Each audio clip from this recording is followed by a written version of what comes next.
Ничего вкуснее вы не встречали. Если вы тоже любите капусту, то обязательно попробуйте приготовить этот рецепт. Он очень простой и всегда получается удачным. Также я поделюсь рецептом вкусного домашнего соуса. Полный список всех продуктов вы, как всегда, найдете в описании под этим видео.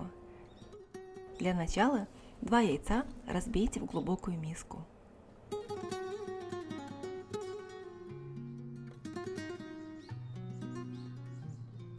Добавьте треть чайной ложки соли, немного черного перца и паприки и взбейте до однородного состояния. Рада вас приветствовать на моем канале. Теперь нам понадобится йогурт. Также вместо йогурта можно использовать молоко. 50 мл йогурта добавьте к яйцам и перемешайте. Большое вам спасибо за поддержку меня и моих видео. Небольшой качан капусты разрежьте пополам и нашинкуйте мелкой стружкой. Капусту можно использовать любую, и молодую, и зрелую. Я в этом рецепте решила попробовать айсберг, у него более нежные листья. Напишите, из какого города вы смотрите мои видео. Маленький кусочек сливочного масла положите на сковородку и добавьте столовую ложку растительного масла. Теперь нам понадобится 1 луковица. Порежьте лук на половинки и нарежьте мелкой соломкой или кубиками. Лук можно использовать обычный или красный, кто какой любит. В одном из прошлых видео в комментариях вы делились своими секретами, как избежать слез во время заготовки лука. Я вам всем очень благодарна. Выложите лук на сковородку и обжарьте на среднем огне до прозрачности, примерно 2 минуты.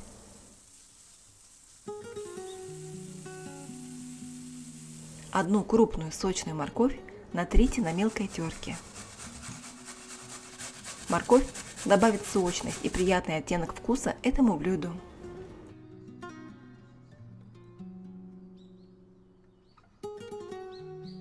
Лук уже стал прозрачным. Добавьте морковь на сковородку и перемешайте.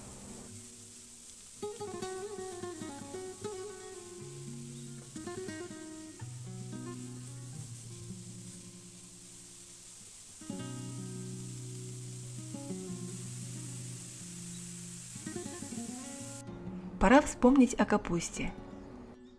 Мы приготовили сочную ароматную основу. Теперь добавляем капусту к луку с морковью. Капуста как раз помещается на мою сковородку. Диаметр моей сковородки 24 сантиметра. Перемешайте овощи хорошенько. Общее время приготовления капусты 10-15 минут. Если у вас молоденькая капуста, то общее время жарки сокращается и составляет 8-9 минут.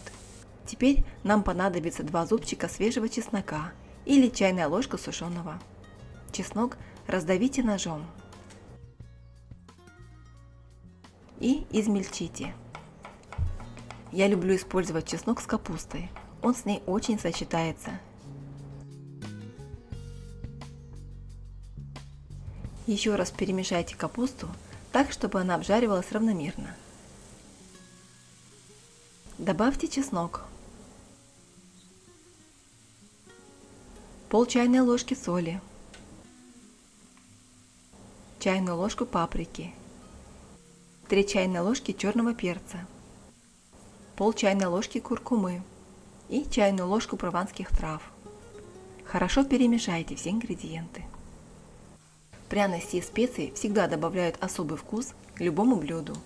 Однако, если вы готовите для детей, то вы можете обойтись без черного перца. Остальные специи совсем не острые. 1 помидор среднего размера порежьте ломтиками, примерно 1 см. И нарежьте небольшими кубиками.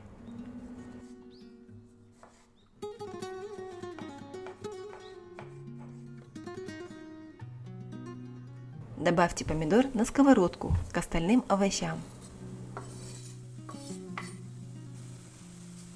Перемешайте. и оставьте на среднем огне, периодически помешивая.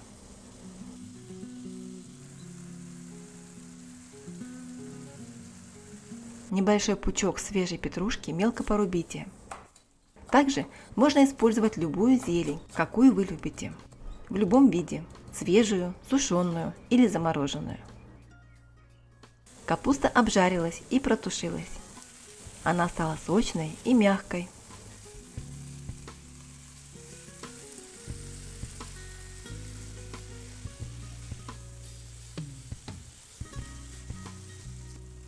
Уберите капусту с огня и переложите в глубокую миску. Пусть она немного остынет.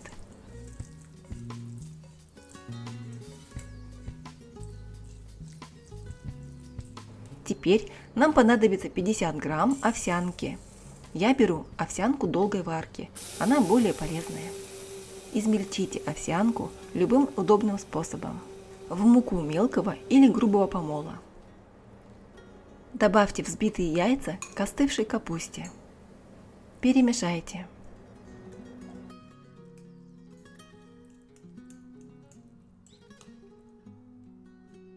Добавьте нарубленную зелень, оставив немного для соуса. Перемешайте.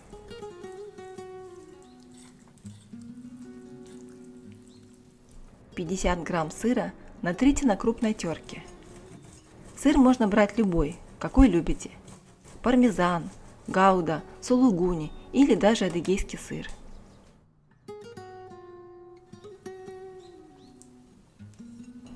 Перемешайте.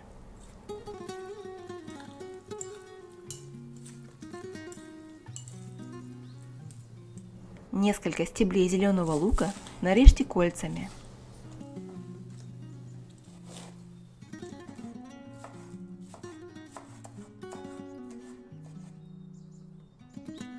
Добавьте их к овощам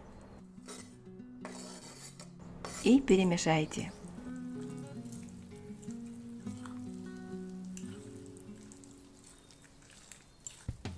Вместо муки для скрепления добавим измельченную овсянку.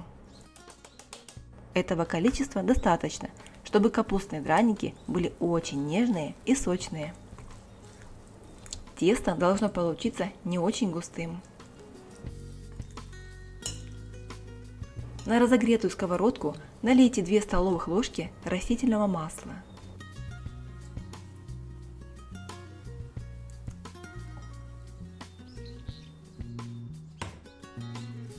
Еще раз перемешав капустное тесто, выложите его на сковородку, придав ему круглую форму.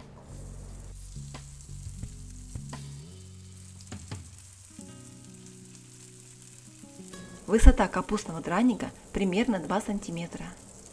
На сковородке диаметром 24 см помещается 2 крупных драника. Обжаривайте капусту на огне чуть ниже среднего пару минут до подрумянивания. А пока приготовим домашний соус. 1 помидор среднего размера очистим от кожуры. Удобно это сделать, если пройтись ножом по боковой поверхности помидора, слегка придавливая. Сделать надрезы накрест. Переверните драники на другую сторону.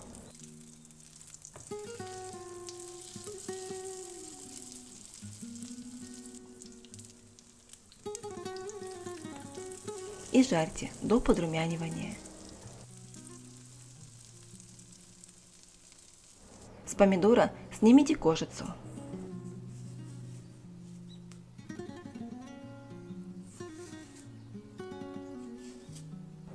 Порежьте помидор на крупные дольки. Капустные драники готовы.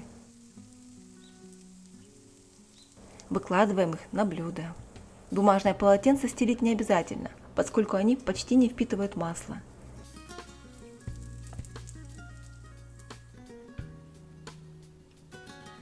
Перемешав тесто, выкладываем его на сковородку точно таким же образом, придавая круглую форму. Масла на сковородку я не добавляла.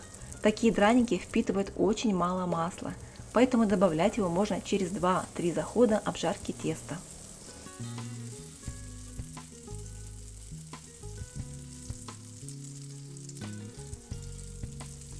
Жарим до подрумянивания 2-3 минуты.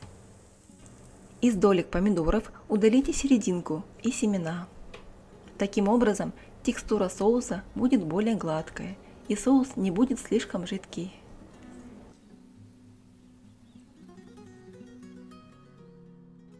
Порежьте помидоры на мелкие кубики.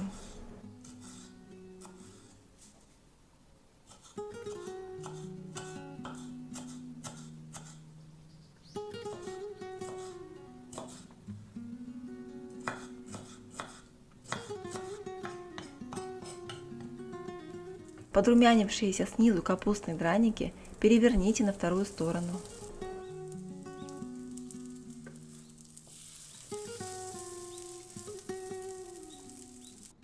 Для приготовления соуса 2 столовых ложки йогурта или сметаны выложите в миску.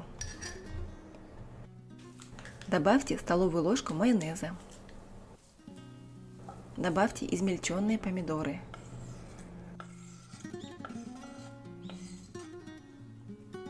Оставшуюся петрушку. Немного черного перца. Немного паприки. И соль по вкусу. 1 зубчик чеснока измельчите любым удобным способом. Перемешайте все ингредиенты. Нежный, ароматный соус готов. Драники из капусты приготовились. Выкладываем их на блюдо. И также обжариваем все тесто. В результате получается 8-10 драников. Они очень вкусные сами по себе, и в горячем, и в холодном виде.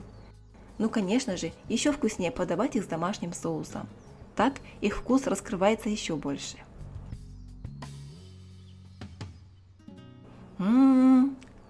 Очень вкусно! Капустные драники можно подавать как самостоятельное блюдо или как дополнение к обеду или ужину. Их удобно брать с собой. Благодарю вас за просмотр. Ставьте лайк и подписывайтесь. Делитесь с друзьями, если рецептик вам понравился. Давайте дружить и готовить вместе.